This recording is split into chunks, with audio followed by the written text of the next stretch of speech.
Welcome to Formosa Dream Chasers We're your hosts, Mary Anne and Ching-en. Please join us as we explore the journeys amazing people take in pursuit of their dreams. And get insights from their experiences. Let's hit the road and get started.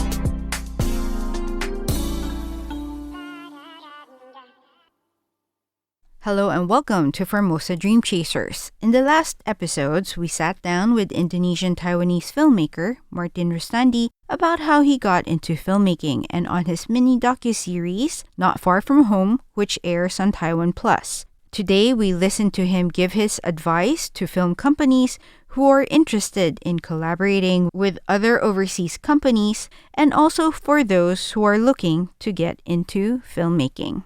So you mentioned that Taiwanese government is trying to promote and do some collaboration between Taiwanese industry and film industry and Indonesian industry. So I'm wondering what topics or themes do Indonesian audience like if Taiwan wants to participate and also make money from this? It needs to come to the local story, I think. If you want to have local support and you come from Taiwan, you need to work with the local production to do a research what the genre or what the story at that time that really people care about. But I think horror film in Indonesia is really popular. Maybe one of this genre, an action film. Then, it depends what time they go there to do the development. But basically the point is you need to localize the content if you want to get a Indonesian supporter. Yeah, of course, because when the localization is come up, the movie that you sell to the international audience is not really the movie, but the culture of the country that the story being told.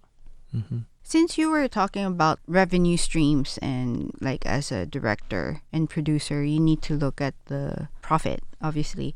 So what's the difference between, let's say, box office revenues and screening on platforms? Like when you create like this mini-series and let's say you screen it on, I don't know, like Netflix or something. What's the difference between the two? Okay, if we talk about the theatrical release, your revenue is come from people buying ticket, right? Yes. Go to the theater. Yes. And you can split the revenue with the theater and then with the distribution company. The percentage is different. It's how you deal with the negotiation. And then after the film is finished in theatrical, they come down. We have a chance to sell the copyright to airlines, in-flight, and then like a streaming platform. They pay in one number for years maybe. The contract. Let's say Netflix want buy this film for 5 years and they want open up in some country. So there is a number that need to pay for this copyright. Yeah. It's like more like this. But there are another change or collaboration like I have this idea, right? So I pitching to Netflix and they love this story. They want to join us as an investor maybe. So if the creative group or director feel, okay, I can sell my story to you, so they get a commission. So they don't need to worry about the marketing or the sell. They just sell at that time. When the film finished, the copyright is for the Netflix. They didn't have anything. I see. Yeah. So basically, like streaming platforms like Netflix will act as like producer and also investors at the same time. And then your job is just to do the filmmaking. Yeah. It depends how you want to keep your copyright or your IP. People can say that IP. If you think that you do the one they take on your copyright or IP, you need to negotiate. Yeah. Maybe it come out with co-production, some investment. They have a share revenue, but you still have the copyright. Okay. Out of curiosity, the percentage in the ticket sales, can you give a rough number? What's the percent that goes, let's say, to the person who produces and directs, and then how much cut does the theater get? The common share is 50-50. Okay. Yeah. I see. So because our show is about stories of people pursuing their dreams, what would you advise aspiring filmmakers or people in general who are pursuing their dreams? You have to have that heart to go and keep pushing. I think any job is not like only filmmaking. Do it with your best, do it with love, do it with care, and don't listen to nobody to say you can't do it. Yeah. Okay, before we end the interview, is there anything else you wish to add or share? What's not far from home? Of course. Yeah. So thank you, Martin, for your time and Thank for you. sharing your story with us. We appreciate it. Not being in the film industry, it was very nice to get a snapshot, a glimpse of the work. And as we were watching the episodes, we really felt like, as we were sharing earlier, we really felt the struggles and the desire of your characters to find home, but only to discover that it's not too far from home anyways. So yeah, again, Martin Rustandi's mini docu-series will be airing at Taiwan Plus, and it's a 5-part series. Please catch it. It's a worthwhile watch. Thank you for having me. Thank you you. guys. Thank you.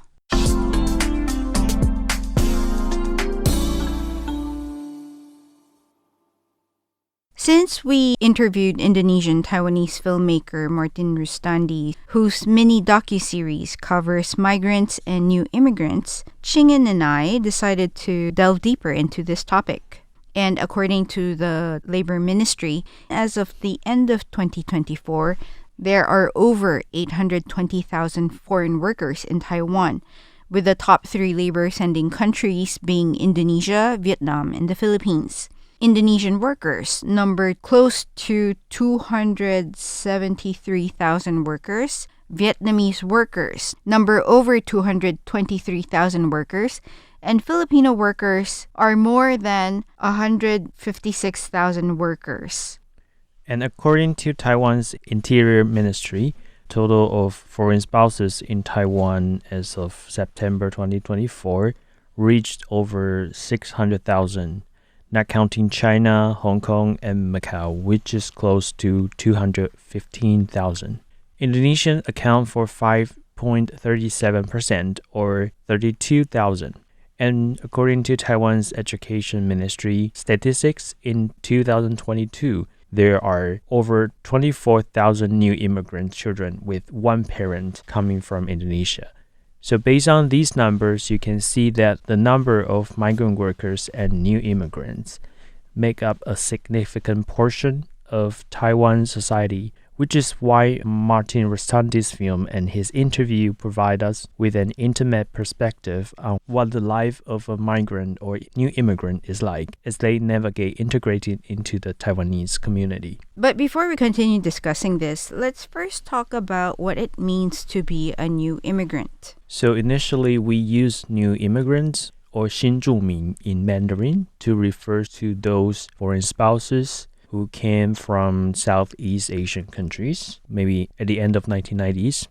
And then as this foreign community grew larger, the definition of so-called new immigrants has been expanded not only to Southeast Asian immigrants in Taiwan, but also foreign spouses of other nationalities, and also foreigners who permanently settle in Taiwan, and also the more than 800,000 migrant workers in Taiwan.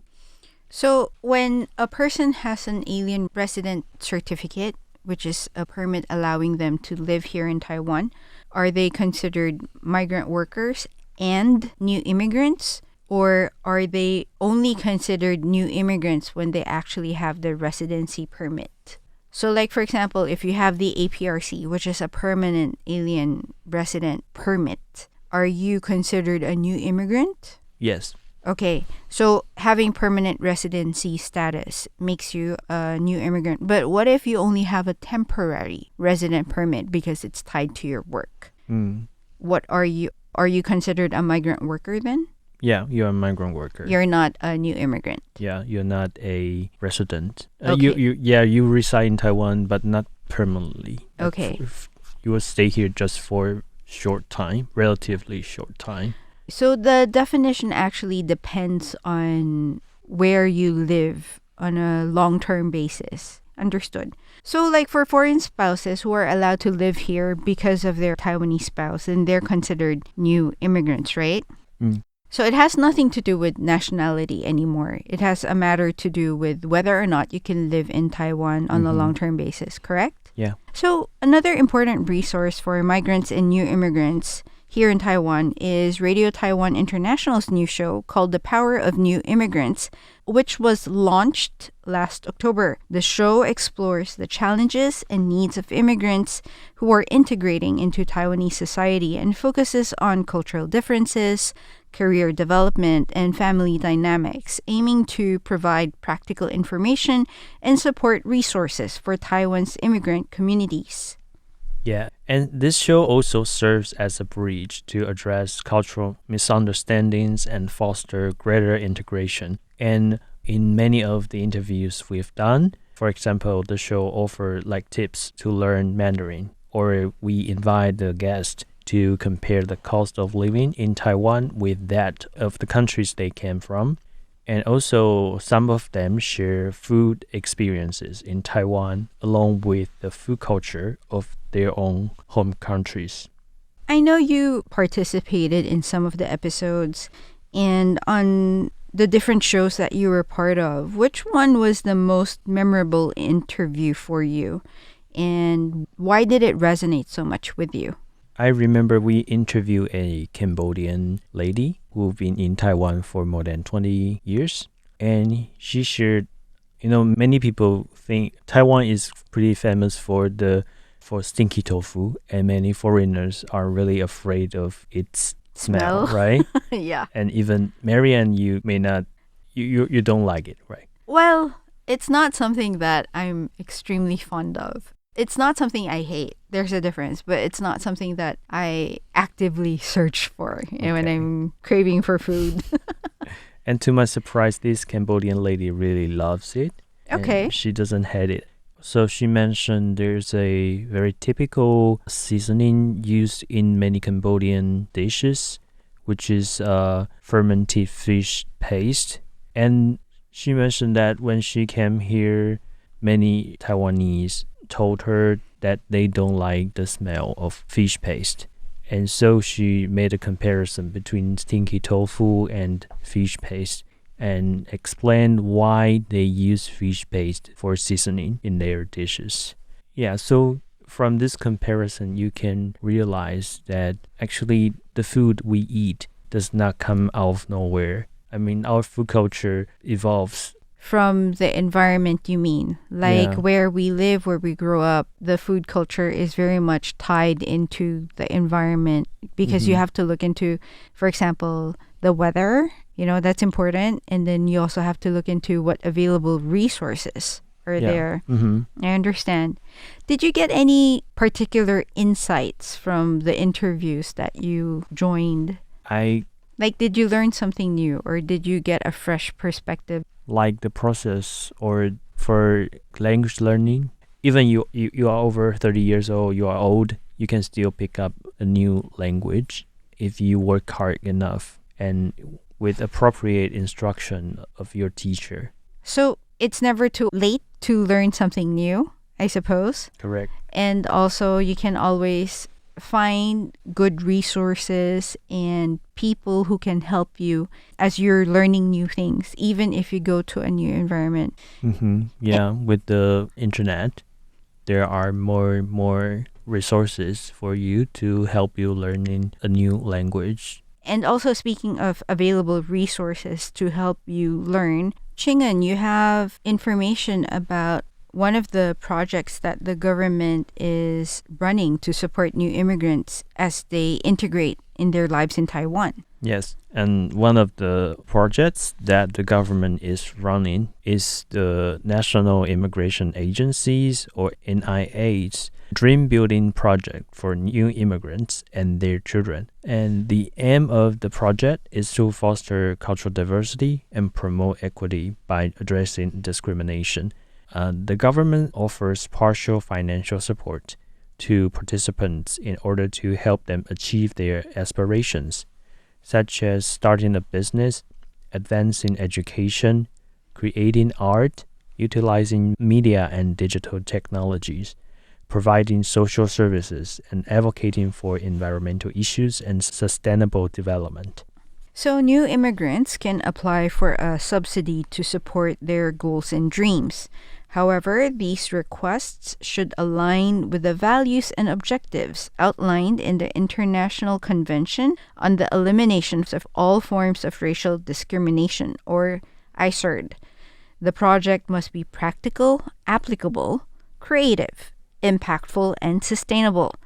So, through this initiative, the NIA aims to enhance public understanding and respect for new immigrants and their children, fostering cultural exchange and integration. And Ching-en, you actually have some examples of some successful cases. Yes. Yeah, I have 2 cases to share here with you. The first one is Ding Shihai. She's a woman from central Vietnam who married to a Taiwanese man. And she learned Mandarin and became a certified interpreter, working at various immigrant service centers, public health facilities, and police stations. But she always dreamed of becoming a hairstylist. With the support of her family, she decided to sign up for the NIA's Dream Building project. She renovated an old house, transforming it into a salon, offering services like haircuts, manicures, and eyelash extensions. She regularly provides free haircuts to those in need. The salon also became a gathering space for fellow Vietnamese immigrants to connect and seek support. Additionally, she opened cooking classes and taught Taiwanese people the art of Vietnamese weaving. So that's one of the cases for you to kind of imagine how a project can be designed. And the other case was initiated by a Taiwanese whose mother came from Vietnam. And this guy is called Xu Kai-jie. And Xu Kai-jie's mother is from Ho Chi Minh City in Vietnam. And he grew up in Yunlin. It's a region in central Taiwan with a large population of Southeast Asian migrant workers. And since high school, he has been aware of this migrant workers community, which includes migrant factory workers and in-home care workers. And after he enrolled in university, Xu Kai-jie became more conscious of the cultural barriers faced by his own mother and also many foreign spouses. He began meeting with the children of foreign spouses to share experiences and offer support and advice. And later, he collaborated with friends to join this project. Together, they designed practical Mandarin courses for migrant factory workers in Yunlin and incorporated fun and creative methods to help them overcome the language barrier. And their courses use multimedia tools such as videos, photos, and incorporated board games to enhance their learning experience. And they cover topics like daily conversations, environmental safety, shopping, and Taiwanese traditions. And they also organize extracurricular activities for these migrant workers. So these efforts aim to help them adapt to Taiwanese culture and promote intercultural understanding. Thanks for joining us in our chat today. We hope that through today's program, we were able to provide a glimpse of the lives of migrants and new immigrants in Taiwan. Please remember to also tune in to Martin Rustandi's latest documentary mini-series, Not Far From Home, airing on Taiwan Plus through February 18th.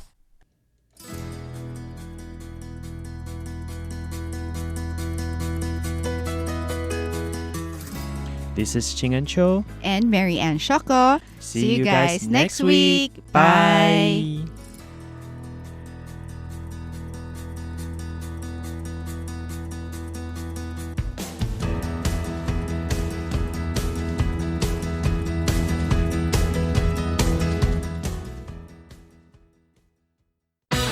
This is Radio Taiwan International.